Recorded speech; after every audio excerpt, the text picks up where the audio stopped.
کرتے ہیں.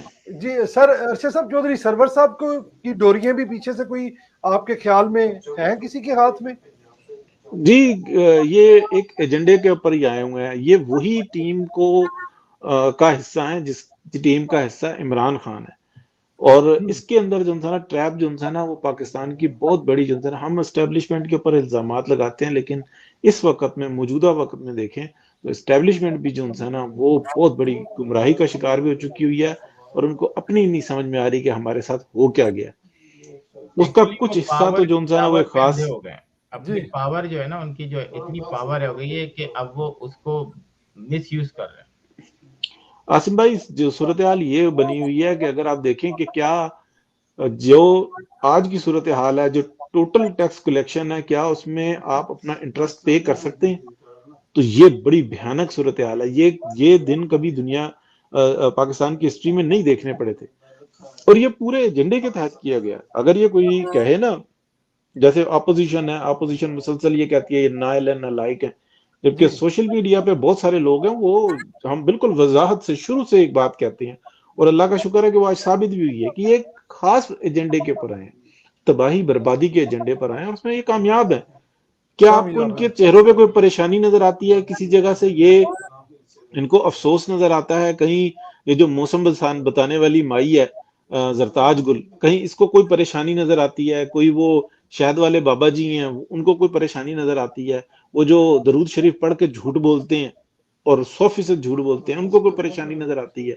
عمران خان کو بذات خود اس کا چہرہ حشاش بشاش ہے، وہ جس ٹائم میں نکلتا ہے بربادی کر کے نکلتا ہے، اور وہ کتنی ڈھیٹ پنے کے ساتھ یہ کہتا ہے کہ سستا ترین ملک ہے. اللہ سر رحم یہ کرے. تو پھر ایسے لگتا ہے جیسے فرونیت جو ہے ان کے اندر آ چکی ہے. ظاہری بات ہے پھر اتنا کچھ ہونے کے باوجود بھی ارشد صاحب اگر وہ ان کو فیل بھی نہیں ہوتا تو فرونیت ہی پھر آ گئی. سر دیکھیں شہزادہ عثمان، مسئلہ یہ ہے کہ فرعون جو انسان نا اس کا ایک بڑا سسٹم تھا. ہم اس کی ایک سائڈ کو جانتے ہیں اور اس نے بڑی تکلیف دی ہے اور ہسٹری کا بڑا بد کردار شخص ہے، لیکن اس کے کچھ اصول ضوابط تھے. یہاں پر جو انسان ہے نا معاملہ یہ ہے کہ نمک چھڑا کریں، کس ایجنڈے کے پر کام کر رہے ہیں ان کو خود نہیں پتا اور ڈھیٹ بن گئے.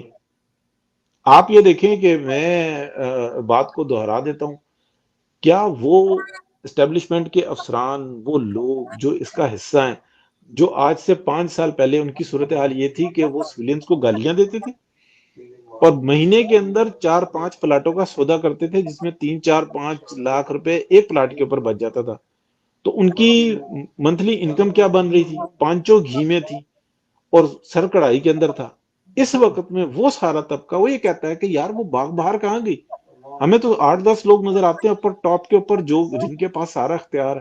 سسٹم تباہ کر کے رکھ دیا. لیکن وہ لوگ جو پلاٹوں کے سودے کر رہے تھے غلط ہے، لیکن پھر بھی آپ دیکھیں ان کی تعداد جو سی تھی نا وہ ہزاروں میں تھی، یا تقریباً لاکھ کو بھی کراس کر رہی تھی.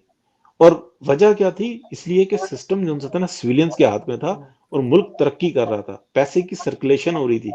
وہ بھی جو کماتے تھے وہ بھی تو سپینڈ ادھر ہی کرتے تھے نا، وہ کہیں جاتا تو نہیں تھا. کسی کی بیگمات، کسی کی بیٹی، کسی کے بیٹے، کسی کی بہو خوب آ جا رہی ہیں، پراپرٹی ڈیلنگ کے الزامات لگتے تھے، لیکن ایک سسٹم چل رہا تھا.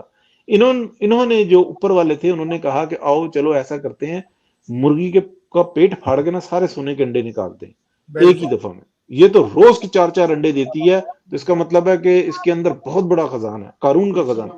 وہ بس مرغی کا پیٹ پھاڑا ہے، مرغی ابھی زخمی پڑی ہوئی ہے، پیٹ ان کے سامنے کھلا پڑا ہوا ہے اور اندر سے رساند آنا شروع ہو گئی ہے.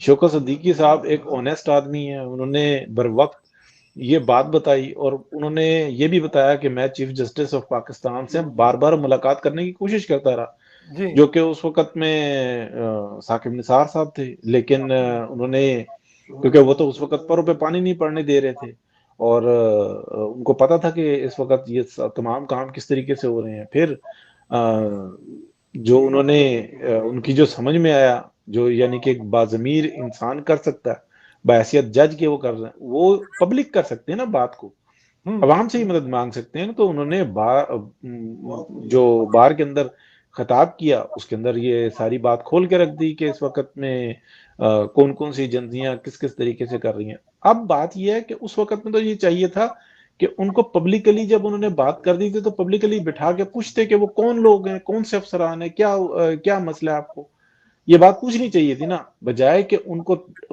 ڈیفینڈ کیا جاتا اور ان کو پروٹیکٹ کیا جاتا، ان کے اگینسٹ ہی جو سی تھے نا ریفرنس بنا کر اور بغیر ان کو سنے، بغیر کسی چیز کی تحقیق کیے ان کو سیٹ سے ہٹا دیا گیا اور اس کو اتنا ڈیلے کیا گیا کہ ان کا جاب کا ٹائم بھی ختم ہو گیا۔ اب اگر وہ اس مقدمے کو پھر بھی لڑنا چاہ رہے ہیں اور لڑ رہے ہیں، اور جی اب تو وہ ان کا وکالت کا لائسنس بھی آ چکا ہوا ہے، یعنی کہ وہ آ کے اپنا کیس وہ خود کیس لڑ لڑ سکتے سکتے ہیں۔ ہیں جی تو اس کے اندر انہوں نے یہ بات کہی ہے کہ پھر اگر آپ یہ چاہتے ہیں تو پھر مجھے لٹکا ہی دیں، پھانسی لگا دیں۔ تو وہاں پر جو ہے نا ججز کے لیے یہ بڑا لمحہ فکریہ ہے، ججز کے لیے نہیں، لیکن ان کو اگر آپ سمجھ لیں کہ ان لوگوں کے اوپر ایک ایسا سٹگما ہو گیا ہے، ایسا ایسا سیاہ دھبا لگ گیا ہے جو تاریخ ان کو بھولنے نہیں دے گی، کہ اچھا ایک آنےسٹ آدمی کے ساتھ آپ کے ساتھ اس کے ساتھ کیا سلوک کیا، اور اس کو عدالت کے اندر بھی بات کرنے کی آپ اجازت نہیں دے رہے۔ ارشد صاحب تو یہ صورتحال ہوئی مجھے ہے۔ یہ پورا قصہ اب یاد آ گیا ہے، مجھے جی فون